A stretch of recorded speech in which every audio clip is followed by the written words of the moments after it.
I'm Emily. And I'm Hannah. We are best friends and dietitians. We have a goal of challenging nutrition misinformation and fitness trends with an evidence-based approach. Each episode, we will dish up our thoughts about the latest facts on a popular health-related topic. We're the Up-Beet Dietitians.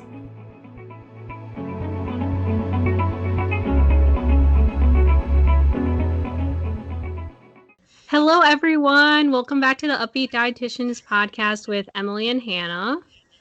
Hi, guys. Welcome back. We are here today with another very special guest. We have with us Brendan Adams. We're so excited about this. We're going to go over with Brendan today, what it's like being a personal trainer, the difference between exercise and physical activity, and things like that. So we'll kind of jump right in. But Brendan and I met when we were both at Purdue. We both started there as what's called fitness consultants or FitCons, if you're one of the cool kids.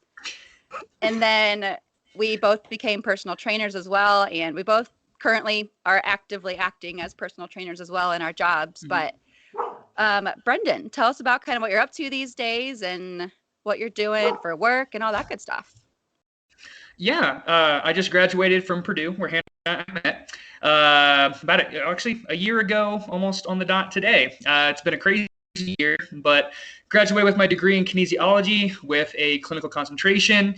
I wanted to do that so I could get more hands-on experience because I knew I wanted to be a personal trainer basically from the get-go. So I got my degree. I was a personal trainer there for about 3 years, and this past year I've been training at a couple different places like LA Fitness. I moved to Colorado for a job at an Anytime Fitness, but currently I'm in between jobs. I'm about to move to Chicago to start at Equinox as a tier 2 trainer. So I'm really excited about that move. It's kind of the next step in my progression of just being the best personal trainer I can be to help as many people as I can, because that's why I got the job. I love helping people with their exercise and whatever their goals they have. So yeah, that's what I'm up to, and that's what I'm going to be doing here soon. That's awesome. That's very awesome. Yeah. So actually, I think you're our first. I don't know what's going to come out exactly, if it's going to be in the right order, but as we're recording this, you're our first personal trainer we've had on, besides myself, of course. But it'll be good to get an exercise perspective. We talk a lot about nutrition, of course, so it'll be good to get the other side of things. Yeah, absolutely.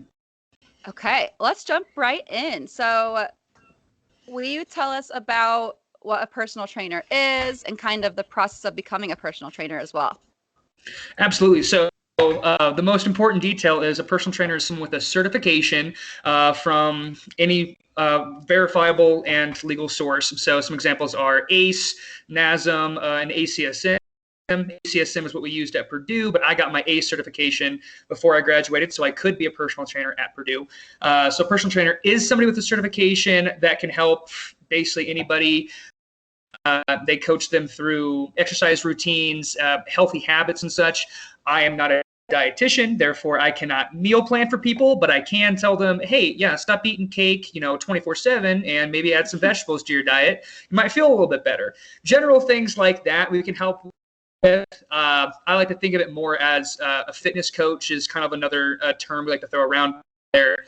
Because it's not just exercise that we always deal with. That is our 90 to 95% of our priority.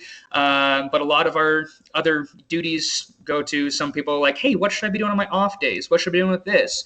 And so I'll tell them like, hey, on your off days, maybe a rest day, but don't just lie in bed all day because that's not going to do much for you. Go stretch, go do something like lightly active. So personal trainer in the scope of things is basically somebody that can take you through an exercise routine that has a certification that can be trusted, because there's a lot of misinformation and people out there that just get big or get strong and just start throwing things out there. Not personal trainers. Sorry to burst their bubble, but the certification is one of the most important parts. And I really like to hit on the personal side of things as well, because just from experience, clients aren't going to listen to you unless they like you. So you have to be personable, and you have to be able to understand every different client is different. It's a personal trainer, personal to each individual person. So I may have 20 clients, but each one is going to have a different exercise routine based on their goals and needs. And I'm going to treat them all a little bit differently based on what they want. I adapt my training style and my attitude a little bit for what each person needs. And in my personal scope, I think that's what a good personal trainer can do. yeah, we'll wrap that up there. That's what personal training is. Yeah, it's so important. And it's the same with being an RD too, Mm-hmm. to customize your approach for every single person. Because if you just had some blanket approach for everyone, you probably only have one or two that, you know, See felt like it's a good progress. approach for them. Yeah, exactly. Mhm. Exactly. So that's really important. Yeah. I really like how you mentioned that with even if you have 20 different like clients, you're not giving them all the same exercise plan and you're tailoring it basically to their strengths and weaknesses, because a lot of people I feel like kind of just, at least I've seen on social media, there's a lot of different workout plans that I've seen, and I'm not nearly as educated as either of you. So I was like, what would this help me or what? So I think that's really important to especially acknowledge with personal trainers, because it's more than just writing a workout plan and handing it out. Absolutely. 100%. Okay. Cool. Well, speaking of, while we're on the topic, kind of go through with us the different kinds of personal trainers, and along with that, like the different fields that CPTs can work in. So I'll kind of start with just normal personal training, what you think of and what you expect off the bat. That's just someone that you come into the gym, you meet them for like an hour or so, they take you through an entire workout, maybe even write a workout program for you to do on days that you're not there with them. Because, let's be honest, not everyone's got a bunch of money to burn nowadays. Not everyone's going to be able to come 3 to 5 times per week with a personal trainer. So not only just making programs, but being able to specialize in a certain field. So my specialization as a personal trainer is like strength. Building strength, building a little bit of muscle too is kind of my secondary. And my tertiary would probably be weight loss, helping clients, cut some fat down, get into healthier shape. But those are kind of the top 3 that you'll see from personal trainers. There's also competition prep for like bodybuilding and or powerlifting, something I got into for a while. Any sort of preparation for any sort of competition, personal trainer to be able to help with. And then also like athletic ability, which kind of goes into other jobs outside of the normal personal training that you'll see. So like with my degree, I don't just have to go be a personal trainer at a gym.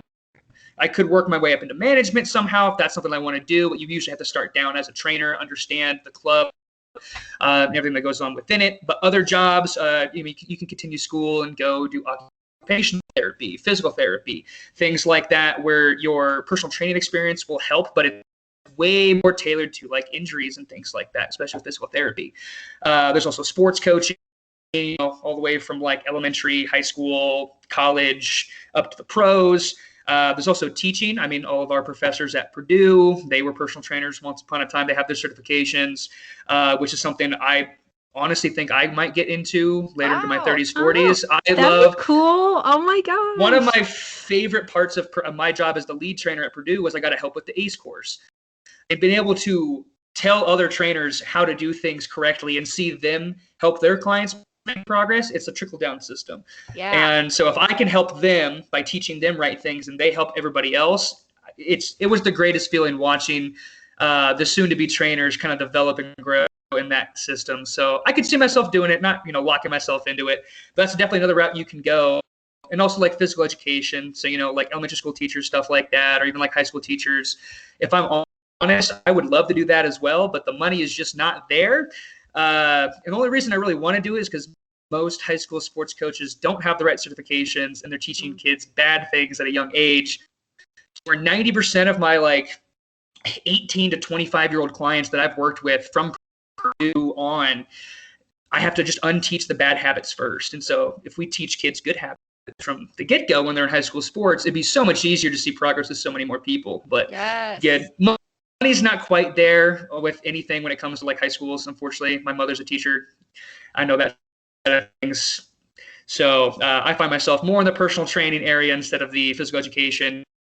But there's a ton of things you can do with that. That's only a couple, just the ones off the top of my head. So there's a big scope you can utilize it with. But the first thing that it comes to when you're in this profession is practicing what you preach. That's what I'm never going to tell a client or anybody in any of these jobs anything that I wouldn't or cannot do.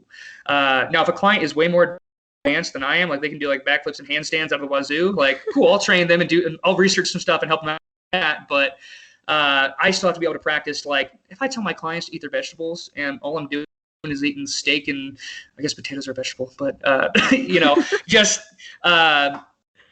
if I'm not practicing what I preach to my clients, and especially if they found that out, they're gonna be like, okay, well, why do I have to do this? It's a little unfair. Which, to be fair, everything is unfair about fitness and health to a degree. Everyone's a little bit different, and not everyone starts out in the same place. Like I kind of just naturally fell in love with what I did. I was really skinny when I first started, really thin, and I just started gaining weight, whereas a lot of people have different struggles. So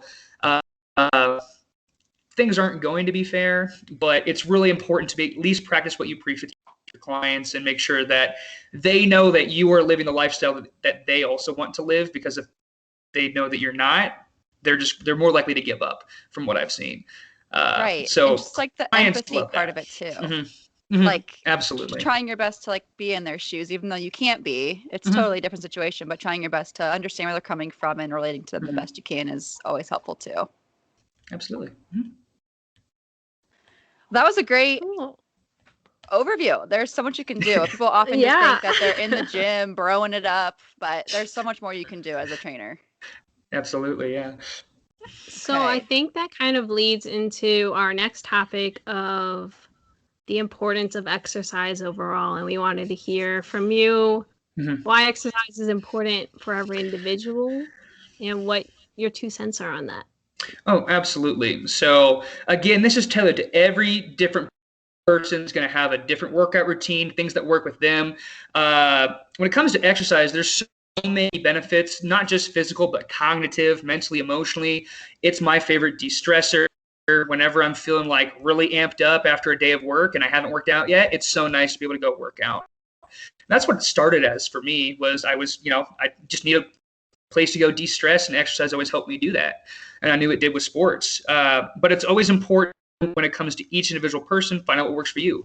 I go to the gym 4 to 6 days per week, depending on what my structure, my plan is that I make for myself. Some people don't need that many times. Some people just want to go in 3 days a week, and whatever their goals are is whatever we need to have them do. So when it comes to exercise, we have to think about everything, not just the physical aspect. You're not just going in there to look as big and as nice as you can every single time. You got to also implement the cognitive benefits and the emotional benefits as well. Something I always focus on with all of my clients when I first start with them is, okay, what do you want to accomplish? And like, what are you doing right now? And we go through what a healthy routine is going to be for them. I'm not going to throw somebody that hasn't worked out in 3 months in there for 6 days a week doing crazy stuff. Right? We're going to start them out slow. And even when it comes to the eating aspect, I don't meal plan for my clients. However, nutrition is important for them. So I'll be like, hey, what have we been eating today? And half the time my clients will be like, I've had a granola bar today. And I'm like, energy wise, you're going to struggle through this workout. And we're going to see it happen in about half an hour when you start to struggle. So building those healthy habits to be able to exercise efficiently is one of the foundations you have to build before you can get into hitting those higher goals. So a little bit of pre-exercise explanation. But when it comes to exercise, it's just the cognitive benefits. You feel better. You're usually more focused right after you work out. So I would always work out and then go study for an exam when I was at Purdue. And it actually helped a ton with my focus specifically. So things such as that, also just making sure that your body is in good shape. I mean, I think everybody knows, if you are morbidly obese, you're going to have some health risks. So being able to find a consistent routine to keep your body in shape and healthy to avoid those risks now and or later on in life. I mean, we're in our 20s. We don't have much to worry about right now. But building a healthy routine now can help us keep those at bay for longer and longer. One of the best stories I always tell my clients is my dad was up to 400 pounds when I was in high school. And he hadn't worked out in like 10, 15 years. Then he finally decided that he was going to go start dieting right and then going back to the gym and everything. And it changed not only his physical appearance and his health risks. Like his doctor was like, oh, you're cleared on this, and this. Now you're no longer at risk for that. but also like his mental and emotional health. And that's why I focus so much on it, because, and he's willing to admit he was not the best dad when I was growing up, but once he started losing weight, he started feeling better about himself, and he started being able to cope with everything because he had a stress relief area, a place he could go and be happy. So I really stress that with people. Exercise doesn't need to be insanely tough every day. It needs to be enjoyable as much as it can. So one of my favorite things when it comes to exercising with clients is, hey, what do you like to do? What do we like to do? You know, a lot of my female clients, like, I love to do legs, like I love to do this. And so I'm like, okay, cool. We'll do legs more often than a normal split, or we'll do like more full body days so you can get more, you know, leg work in. Even if it's not quite tailored to exactly what their goals are, if they enjoy it, they're going to be consistent. They're going to stay in the gym. Health risks go away. They're happier. Everything kind of comes full circle to where exercise benefits you in every single way when it comes to your personal health, as long as you go about it the right ways. So it's really important to find out what matters to you and what is doable for you as well. Because, I mean, not everyone can get in the gym 6 days a week. We'll have different jobs and stuff. So not everyone can go to the gym for 2 hours at a time. Like a lot of gym bros go in there and they just strut around for 2 hours, do whatever. Some people only have an hour a day. So finding out what works with all of that is what's so important about exercise, because if you have a healthy relationship with that, I've heard you guys talk about having a healthy relationship with food all the time as well. You got to have a healthy relationship with the things that are meant to be healthy, or else they won't be. So that's me wrapping it up. Retweet. I just had a flashback of us messing around at the co-rec for like 3 hours doing literally nothing.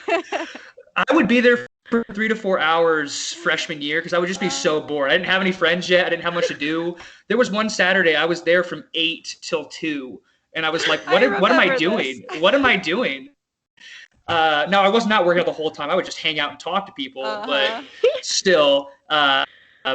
And that's, you know, some people don't need the efficiency though. If that's what you like to do, just hang out at the gym for a while and you're still hitting your goals, go do it. Go have fun with your friends after, you know, that peak like 6 to 9 hour time.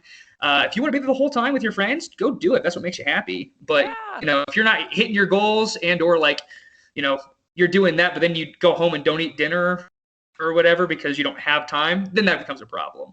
Exactly. But again, everything about this job that I have, like I think with your guys' jobs as well, is every individual person I meet, I have to start fresh. I can't just recycle anything. It's each individual person needs individual goals, mindsets, different things for everything.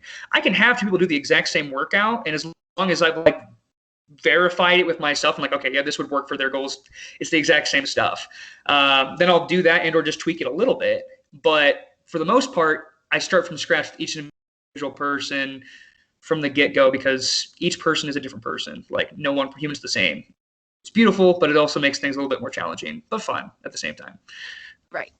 Like there's the basics, like same with us too. Like I work at a weight loss clinic. So the basics are we focus on calorie intake and we go over all the food groups and that kind of stuff. But it is, of course, tailored to each person based on how active they are and what foods they eat, meal timing, all of that. But yeah, the basics are usually the same. I mean, it is a science.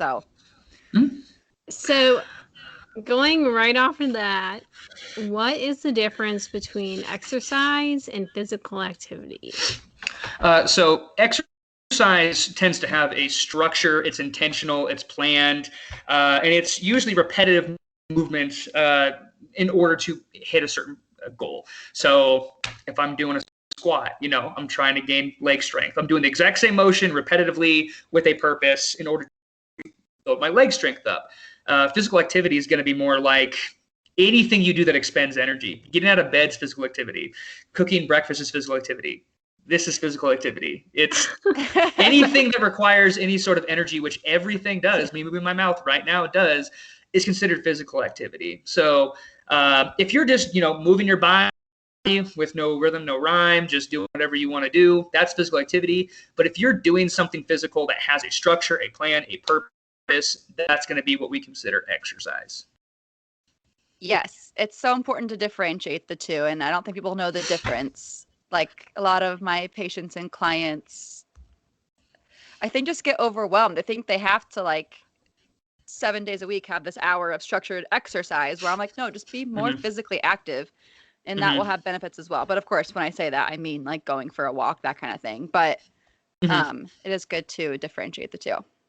Okay, well, we touched on this a little bit earlier, but of course, as a trainer, you don't go too much into nutrition, but what is the importance of adequate nutrition when you are working on your fitness goals? Oh, absolutely. I mean, so I'll go personal for a little bit. My nutrition was pretty bad after leaving college for a while. For some reason, when I had a more like hectic around schedule, I actually ate better. It's I don't crazy. know why. It's crazy, but like, especially when I was stuck at home, or like I had like 10-hour shifts at work all day and I had to bring my lunches and stuff. When I got home, I didn't want to cook food anymore, so I'd like eat out and everything. And it slowly just took a toll on the way I felt. Like I can still hit my goals. I can still like look good with my workouts and still like get through them, but I didn't feel great during my workouts, and I didn't feel good every other aspect of it as well. It's really sad. I just started eating more broccoli a couple months ago. Like I just started added broccoli back into my diet, and I felt amazingly better. It was stupid how well broccoli works. Instead of just having like chicken and pasta, I would have some like chicken with broccoli instead every now and then as well. Because like carbs are still important. I need a ton of carbs for how much muscle I've gained and how big I am now. But like vegetables are also carbs. Broccoli's got some good carbs. I'm just gonna hype up broccoli because broccoli has been doing wonders for me. Shout out to Awesome. broccoli. Shout out to my boy broccoli. Put that on a t-shirt. So at any time we wouldn't go into like meal planning with people, but we talk about like healthy things that they could have. We had a little diagram that had like worst foods on the outside, good foods on the inside for like protein, carbs, fat. Because a lot of our clients were older women who just don't eat protein at all. And they were like, oh yeah, I want to get stronger. I want to gain some muscle because I feel pretty weak. And then we're like, okay, cool, eat some protein. And they're like, protein? Ew. And I'm like, yeah, you're going to have to eat some protein. Sorry, if you want these goals. So at least understanding like what they are consuming is really important for our aspect as well. So again, like I don't tell them, go home, have a cup of chicken, have a cup of broccoli, go have broccoli whenever you want. I'm going to talk broccoli all day. But I can kind of, help them through the process, and they're like, hey, I had eggs and some toast this morning, so I got my carbs and some protein. And I'm like, excellent. How do you feel? And they're like, I actually feel pretty good. Like this workout went well. And I'm like, that's crazy. Half the time, I just have to tell most of my clients to eat, which is really depressing. But I'm the same way sometimes. Since I've been unemployed, some days I'll be like, oh my gosh, it's noon and I haven't eaten lunch yet. And then I'm like, I don't really want to make lunch. And I understand the struggle sometimes of like, it can be exhausting, but it always feels so much more worth it once you get into a healthy routine. So that's what I preach to everybody, is just finding what works for you and building upon it, making sure we're hitting our goals. So we have some clients that, like, based on, recommendations and some calculations, they're supposed to hit 2,000 calories a day, but they're barely hitting 1,000 right now. And I'm like, okay, well, we're not going to just double your caloric intake the next week or two. We're going to slowly build it over time so you don't feel like you're bloated and like you're going to pop 24/7, because that's what's going to happen. Double your caloric intake. And again, like, I'm going to sound like a broken record all day, but it's just the way it is. Each person just needs to be talked to and dealt with for what works for them. So like vegetarian clients, finding ways to get their protein in, because when you're vegetarian, meat is, probably the number one source of protein eaten around the world. I could be wrong on that. I haven't done any research, but it's what we think about. Right. It's what we think about. When you think about bodybuilders, they're eating chicken. Like, they're eating chicken and some sort of carb. Anyways, just making sure that each person has what fits their needs, and giving them good recommendations and just checking in on them. That's all that we really can do from my perspective. Luckily, at Equinox, they actually have an opportunity for us to get like some dietetics training and like some nutrition training. So we can go a little more in depth, but I don't think we won't be full-fledged dietitians. I mean, I'm not going to go through 5 more years of school. I'm not doing it. I won't do it. But long story short, again, it's just making sure each person has what they need and making sure that they feel good coming in. the biggest thing is if you don't feel good while you're exercising or like after your exercise or before, like, you want to feel as good as you can, as much as you can. That's honestly the goal with exercise, fitness, everything is to try to get your body to love itself and for you to love your body. So I'm going to leave it at that. Yeah, you're speaking our language there. Yes. Yeah, you're exactly right. You can't reach your fitness goals without adequately fueling your body. So it's so important that the two are going together. You cannot out-exercise a very poor diet. Mm-hmm. No. Nope. I like that a lot, Hannah, how you said that. Oh, I'm sure I stole that from a meme or something. So don't give me the credit. I've heard that a million times too. Yeah. But I mean, it's somewhere. That's Hannah. It's Hannah's original thought. I would like to see some compensation for that from somewhere, since it is my quote. Everyone's been using it up, but whatever. Yeah, I don't know who'd give you that money, but we'll just I don't know either. We'll take that. If I ask for it, it's a good start. Okay. We are wrapping up here on our questions. So our last big question for you, what is an exercise professional, or I guess your own personal professional strategy for discussing and working towards weight loss with clients? So that can be tricky because we, of course, weight stigma plays a huge role on mental health and their performance and just day-to-day life in general. And so just curious about how you do approach that with clients working towards weight loss goals. I'm really annoying when I first meet with clients, and we always talk about their goals, right? And when someone comes to me, they're like, I want to lose some weight. It doesn't matter who it is. I've had people that come in and they honestly probably need to gain some weight, but they said they want to lose some weight. That's some people that definitely need to lose some weight. And first thing I do is I go, why?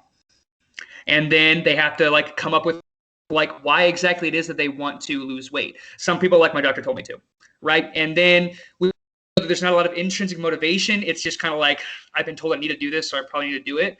Some people are like, I want to look good, or I know I need to make a change in my life. I don't feel great. Figuring out why they want to lose weight is the first big step, because that's how you're going to motivate somebody in a training session and outside of a training session. Because I mean, my job is not done when the person leaves from their session. I like to keep in contact with people as much as I can, especially my one-on-one clients that I train with, because I want to make sure that they're living a good, healthy lifestyle. I'm not super annoying outside, but when they are with me, first thing I ask them is why. And then when they tell me why, for example, it's my doctor told me I need to lose weight. I'm like, okay, well, is there any other reason why you want to lose weight? Is there anything, really motivating you? I ask about, do they have a spouse that is supporting them? I ask, what's their, routine look like right now? So I can kind of see what they are doing, because again, there's some people that come in here and they don't need to lose weight. And they're like, yeah, just run on the treadmill for like an hour a day. And then, again, I'd probably ask them about their eating. Like, okay, what are you eating right now? They're like, I'm eating like a granola bar and an apple a day. I'm trying to cut my calories down. And we get all that information, and then we go from there. But you have to just ask those primary questions to get to understand what's going on in their head. Because, again, your body will only do what your mind allows it to do. And if your mental health isn't in check and you're not having a healthy relationship from the get-go, it's going to be so much harder to stick with it and want to stick with it, because a lot of people only do personal training for like 6 months to a year. And once they're done, if they go back to unhealthy habits, they're going to start losing their progress. So getting down to the why they want to lose weight, what they're doing right now, and then discussing the habits that they have and what some better habits might look like. Not everyone's going to have the same structure like we've talked about. Like, I'm not going to tell everybody, okay, eat 5 meals a day, do this, this, and that. But I'm going to do, okay, so with what you're doing right now, we probably need to increase our caloric intake or decrease our caloric intake based on what it is. Probably need to increase the exercise we do, and then go from there. Some people have multiple goals too. Some people are like, I want to lose weight, I want to gain muscle. And you can do both at the same time pretty effectively, but their training will look a lot different than somebody who just wants to lose weight. Someone who just wants to lose weight, we're going to give them probably some HIIT training, some high intensity intervals. It's where they're just working hard, heart rate's going up and down for 30 minutes to an hour, whereas in someone that mostly wants to gain muscle, probably needs some strength and weight training as well. So the workout's going to be a little bit longer, but still going to try to make them as intense as we can in order to promote, caloric expenditure. So that way they're outworking whatever they're consuming in order to see that weight loss. Yeah, I love that you said finding the why, because if that one little number on the scale is the only thing motivating you, you're going to be motivated for like 5 minutes before you're over it and want to move on to the next thing. So it's just not going to last unless you have another. I like to go over with my patients non-scale victories too. So number on the scale is doing whatever. Sure, we'll look at that and use that as one point of data. But how are your clothes fitting? Are you moving easier? Breathing better? Are you losing inches? Are you getting more body fat, or not body fat, more muscle mass? You want to lose body fat. And focusing on those things can be really more motivating than the number on the scale, which can be so easily influenced and kind of do whatever the heck it wants. I'm really glad you said that too, because it's also a scale's a robot that we told what to do. It can break. Yeah. And it doesn't work for every single person. Like, I've probably gotten healthier since I've gained weight in my life, but if I just looked at a scale, I was a wrestler. So I had to be at a certain weight all the time. I was obsessed with my weight in high school because I had to hit a weight class. Like, I had to fit in my weight class. And I was one of those kids that I wouldn't go to bed unless I was under the weight. So there were nights I just didn't eat. And, looking back, I'm like, wow, you idiot, you stupid idiot. What were you doing? I didn't know any better. But it's so at Anytime Fitness, we had, it was like an in-body assessment that we had at Purdue. It's called an EVOL. It's a body scan. And there were some times where clients would be like, I'm really looking forward to this body scan. My clothes are fitting different. I'm feeling good. And then they go to their scan and the scan tells them they've made no progress. And so much influences those scans too. At one point, I just told people, I'm like, screw the robot. Like, are you feeling better? Are you happier? Are you doing okay? And they're like, yeah, I did 20 push-ups the first time in 8 years the other day, unbroken. And my clothes are fitting better. And I'm happier. And I'm like, then who gives a crap what the robot says? It's a robot. You and I, we've made some progress, and we should be able to be thankful for that and be happy about it. Yes. Celebrate the victories that the robots don't tell us, because the way you perceive, like I was talking about earlier, the why. If people are only worried about the way they look, which is fine. If you want to improve the way you look, that's what you want to do. Then who cares what the scale says? Who cares what the body scan says? If you feel better and look better and are happier, those are things that matter so much more. So I told my sister the other day, because she was getting obsessed about it and it was just ticking me off, to throw away her scale.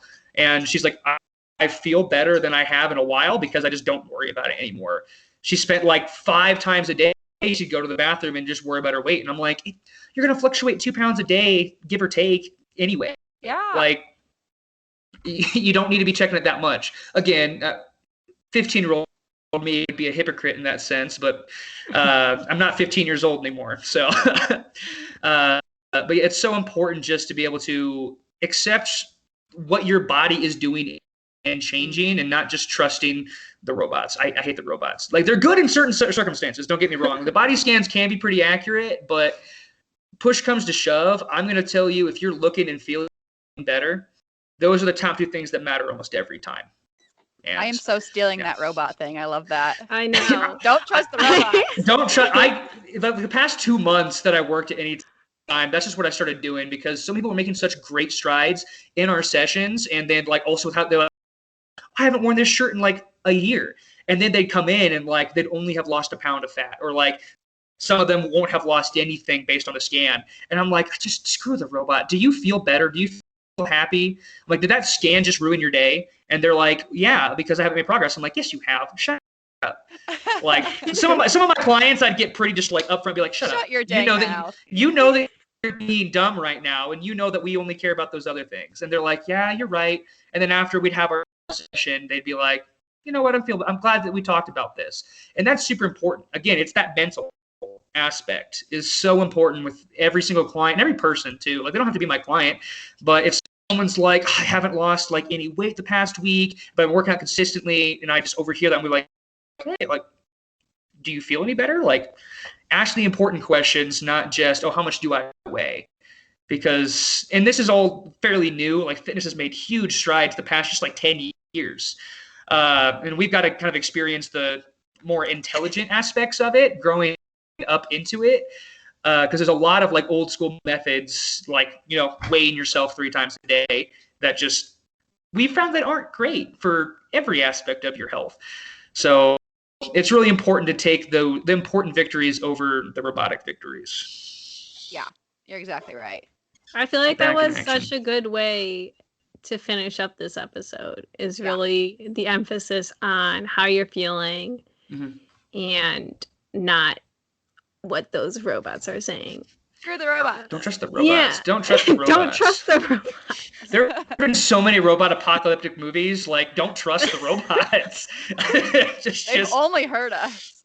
They've only hurt us in so many ways. Technology's great, but we gotta take that little grain of salt. A little grain of salt every time. Okay, so I think we're ready now for our bonus question. And Brendan, you can get as heated as you want in this, because it's about to I kind of want to do like just a podcast on these questions, because I mean, it's fun talking about nutrition and fitness, but I also love talking about, is a hot dog a sandwich? I mean, yes. Just make like an extra bonus questions only episode where you just like stitch them all together back to back. That's a good idea. Oh yeah, that'd be good. If people don't want to listen to anything else we're saying. Yeah. You can cut that out. I didn't say it. It was your idea. No, we're gonna give you credit for that. That's such a good idea. Yeah. Okay, so our bonus question this week is, what is the best fast food condiment? It's right here. What is that? You came prepared. I came prepared. You guys gave me a reason to get Raisin Cane's today, and I went for it.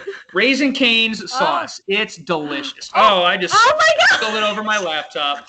For those of you listening, but you know what? And not watching on YouTube, Brendan just spilled Raisin Cane sauce everywhere. We're gonna leave it there because it's too good to clean up right now. Oh my god! I watched that happen in slow motion. I did too. I saw it move and I was like, "You idiot! Why'd you do this?" It wasn't intelligent at all. It's a liquid. It's going to move out of the container. That's awesome. Anyway, it's Raisin Cane's sauce. You can't tell me any different. I've cane never sauce. had it What does before. it taste like? No. It's I've heard about it so much, but it's kind of it's like sweet and it's peppery to a degree. Hold on, let me get another lick right now. Take it right off the laptop. It's for nope. That is tainted sauce. This sauce is too good to be tainted. We can't let the dirty laptop ruin the cane sauce. Screw the robot. Yeah, screw the robot. But it's pretty tangy. It's got kind of like it's got a good kick to it. It's how else do I describe it? Hold on, let me just get another. Just start drinking it. I know you want to. It's just maybe. It's got kind of that like in between mayonnaise and ranch consistency. So it's like thick enough without being like too thick. But it's like a little peppery kick near the end that you just go like, ooh, nice. You everyone knows what I'm talking about. When you have something nice, you're just like, ooh, it gives you a little bit of like a tingle in your mouth. That's Raisin Cane sauce. Not a huge fan of the word tingle, but I get what you're saying. I mean, there were many other words I could have used, but that was the best. So it definitely gets the point across. Yep. Okay. Debate me. I mean, Emily, you guys never had it. I know. I can't really say that one's worse than my choice, but I'm curious, Emily, what your top favorite is. So my top favorite is Burger King Zesty sauce, because I'm a big fan of horseradish, and also you always get zesty sauce with the onion rings, and I am a huge fan of their onion rings. And I think in the last at least 6 years of my life, anytime I go to Burger King, I only get onion rings for the zesty sauce. And sometimes I'll get like extra zesty sauce, so my onion rings will be like very good. 50% sauce. Yes. Yeah. Is that different from Arby's horsey sauce? I've never had that sauce. I don't know Arby's very well. I feel like it is. It sounds like it is based on the name. It's also a lot like this. That's actually a good description of cane sauce. It's very zesty. It's kind of like the zesty sauce. So I think you'd like it a lot. Okay. Gives you that zesty tingle. It's got like a horseradish kick. The tingle. Huh. Don't love that. Don't love that. I don't either. Again, it was the best one I could think of on the spot. It works. It works. Okay, Hannah, you go. I thought so hard about this before. I even asked Ross what he thought I should say because I just don't know. That's not your opinion. Come on. We have the exact same taste preferences. That's why we got married. Anyway. A host. Oh, yeah, that's why. That's why. Yeah, that's the only reason. Only. It's such a basic answer. I feel like a loser, but Chick-fil-A sauce is probably my favorite. I hate saying that because everyone loves Chick-fil-A sauce, but it's so good. You can't go wrong. I've even mastered my own homemade version. So I'm ashamed at my answer, but I'm sticking to it. There's no tingle involved, but it'll do. This is just Chick-fil-A sauce with a tingle. That's all it is. That's... Ew. You've given me an opportunity, and now I can't let it go. So gross. What does Chick-fil-A sauce taste like? I also don't really know that one. Well, I know the exact ingredients because, like I said, I've mastered it. Oh, So, tell me the ingredients. okay, And it is the amounts. Check out my blog, or it's not on the blog yet. Check out my Instagram. Go to the It blog. is. Are you writing this down? No. Oh, I thought your hand was writing something. I was like, shoot, she's really invested in this. Go on. Okay. Okay, so mayonnaise. Paired. It's mostly mayonnaise. Okay. And then honey, mustard, barbecue sauce. Or you could do a honey mustard if you didn't have honey and mustard, but you had honey mustard. I like honey mustard. Yeah. It's kind of like honey mustard, but more tingly. It's not tingly. It's just more mayonnaise-y, but I wanted to say tingly again. I got so much crap for it, but you can just throw the word out willy-nilly. Okay. It is your podcast, so I'll as the guest, I'll back off. Yeah. Credit for the word tingle. Yep, that's what I'm going to be known as when this podcast just shoots off someday. I'm going to be the tingle guy. Didn't like that either. Yeah. We cut. We'll cut that one. I can't wait for the episode description to write about you raving about broccoli and talking about your tingles. Coming out of my mouth, it just felt so dirty. It feels wrong in every facet of it. Yeah, we can move on from the T word. Okay. Well, I'm surprised we did not agree in any way. We all had very different answers there. Yeah. I mean, I feel like if my zesty sauce is like the cane sauce, then I feel like we win. We win. I didn't know it was a win-lose situation, but whatever. But it is, and you lost, Hannah, so congrats. You're outnumbered. That's all that matters. Rude. But now people have a recipe they can make. Yeah. You just gave them the ingredients. Yeah, where's your recipe, guys? Try to beat me there. I don't know the winner. Zesty sauce. Let's see. Hold on. Oh my gosh. Wow, if you could nail this. Definitely pepper. There's definitely pepper in there. I feel like there is a little bit of mayonnaise, but it's probably light mayonnaise because it's not like super thick. I'm Googling it. Or they really water it down.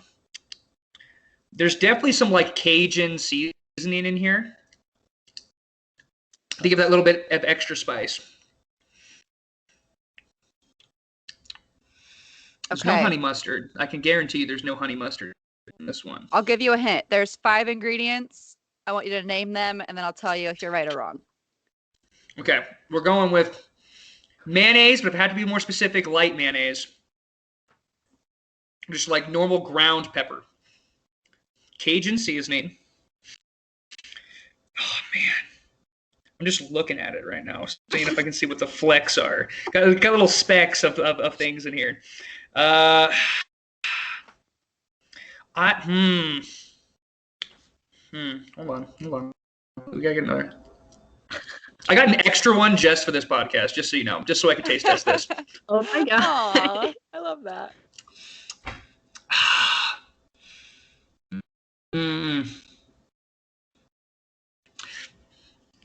All I can think about is the word mustard, but I don't think that mustard's in there. It's just because of Hannah's recipe. What is the opposite of mustard? Is there ketchup in here? Mm-hmm. Oh, no! I feel betrayed. I used to put ketchup on everything, like everything as a kid. I made a sandwich with just ketchup and a grape. It was the worst thing I'd ever had as a child. Worst thing I'd ever had. Ketchup and grapes don't mix. I have so many questions. I was like 3. I was 3 years old. Oh, okay, My mom said, go make yourself helps. lunch. And I was like, I like ketchup. I like grapes. Here's some bread. Let's make a sandwich. Horrible. I have so many questions. Texture, awful. You never want to have to bite into a sandwich and it explode at you. Never a good feeling. Okay, so there's ketchup. Man. You're so close. So you've got the mayonnaise, ketchup, and pepper right. What are the other 2? There's no Cajun? Is there cayenne? No, but it is a seasoning. I only know like 3. It's nothing crazy. I It's think very of Cajun basic. seasoning. Dang it. Is there salt in here? You're close. No, salt and pepper are my only 2. Okay. It's garlic salt. So very close. Dang it. Yeah. You know, I don't actually have salt in my house. It's garlic salt. Because I like garlic salt more. That's funny. Okay. Do you want me to tell you what the 5th one is that you... Yeah. What's the 5th one? Worcestershire sauce. Worcestershire sauce? How do you say it? Worcestershire sauce. Okay. Yes, that. Yeah, Worcestershire sauce. It's so much more fun to say as Worcestershire. You're right. It's more fun to say it wrong. I've always thought that was correct, but I could be 100% wrong. That's how my family in the South said it, and so I'm pretty sure that might just be a little bit of a influctuation of language there. Emily, how do you say Worcestershire? I think I say Worcester. Oh boy, okay. But I Worcester. I have a history of mispronouncing words. This is true. I know this about you. Like aspartame for the longest time I said a slur to me. So like it's normal if I say words wrong. I will never forget the day when we had that conversation where you learned that it's not what'd you call it? Aspartame? I'm the one who taught you that it's not. I remember I was so hurt. I thought they were different things. This is a dietitian, folks. Mine is even worse than Brendan's. So no one gets Worcestershire right, but people do usually get aspartame right. Usually. Aspartame. To be honest, I don't think I've ever had to read that word out loud, like in a sentence around other people. No, right? I could totally mess it up too. Yeah, it was food chemistry, and when you're reading words in your head, you don't have to say things so much different. Do we all take Bio 203 with Dr. Bridges? Yes. Yeah, where he would say things in like a British accent, and I would have lab partners that would also say it in a British accent. And I'm like, guys, he just has an accent. That's not how you pronounce it. I know you're not British. Well, it was one of the it was like mitochondria or something that he would say, and all my lab partners would say like mitochondria, and I'm like, there's so many mitochondria memes out there. How can you say it wrong? The mitochondria. It just goes to show how the powerhouse of the cell. What a man! That always just drove me crazy. I'm like, just because he says it doesn't mean that the word is he has an accent. Accept it. I literally forgot about him until just now. That like makes my heart so warm. I love him. I had to be honest, but every time I think of mispronouncing words, I think of that moment. Remember Katie Half? I'm pretty sure she would say that all the time because she's a very auditory learner, so she just like hears it and regurgitates whatever she hears. She's really good at it though. Like, I mean, Katie's really smart, but I had to be like, Katie, he's got an accent. She's like, yeah, and I'm like, that's how he says the word, but you're from New Jersey. I mean, go off, but that's funny. Okay. Cool. I'm gonna get sad wrapping us up because it was just so great talking to you, Brendan. It was amazing talking with you guys too. This was fun. Yes. Yes. Thank you Well, for coming yes. and Of course. taking a time out of your day to join us and join the podcast. Of course. I'm currently unemployed. So, I mean, not that I didn't have anything else better to do. I love being here. I wanted to be here. But my days have been pretty boring so far. It's rained like 3 days straight out here. So it's like, my God. perfect Time is it timing. there? It's I'm 2 hours behind you guys, so it's about to hit 4 o'clock. Oh, okay. I was just curious. Okay. Well, that's a good segue into our next question. For those listening who want to start working with our friend Brendan here, how can our listeners find you to learn more about you or work with you or any of that? Absolutely. You can find me on Instagram at Body by Brendan. I know super cliche for personal trainer, but it really flows off the tongue well. So Body by Brendan is my Instagram handle. And there's also a link to my personal website where I have personal training programs. Both are basic people that just want to get started. And also I offer one-on-one training just individually between me and you. That is bodybybrendan.com. Pretty self-explanatory. The link would be in my Instagram. But yeah, go check me out. Body by Brendan. Yeah. I can't judge. I'm helped with Hannah, so it's kind of the same thing. Alliteration is beautiful. We It's got to play it perfect, out yeah. as much as we can. Yeah. And we'll also be including the link to his socials and stuff or whatever he wants to share with us in the description in case you have any trouble finding him. Yeah. Shouldn't be hard, but people do struggle. I get that. Yeah. People will probably misspell my name, honestly. That's That is true. the biggest struggle I've always had in my life. It's Brendan for all of you listening. Okay, now you have Not no spelled excuse how not it's finding. pronounced. Now there's no excuses, guys. Come on. Yeah. Really spelled it out for you. Okay, Brendan, thank you so much for joining us today. We really, really appreciate it. It'll be so good for us to have this, side of the health industry on our podcast. It was so informational and wonderful. So thank you so much. Absolutely. It's always fun getting to geek out about the things that I'm passionate about, and I know you guys are passionate about too. So always nice to talk about how we can build a healthier future for as many people as we can. Yeah. All right. Bye, guys. All right. Bye. Thank you so much for tuning in on this episode of the Up-Beet Dietitians with your hosts, Emily Krause and Hannah Thompson. We appreciate you all so much for continuing to support us. In order to support us and sustain the success of this podcast, please subscribe and leave a rating and review. If you'd like to provide us feedback for future episodes and guest stars, follow us on Instagram at the Up-Beet Dietitians. Lastly, you can show us support by providing a monthly donation using the link at the end of our bio. Once again, thank you so much for listening today, and stay tuned next Wednesday for a new episode. Until then, we hope you have a wonderful rest of your week.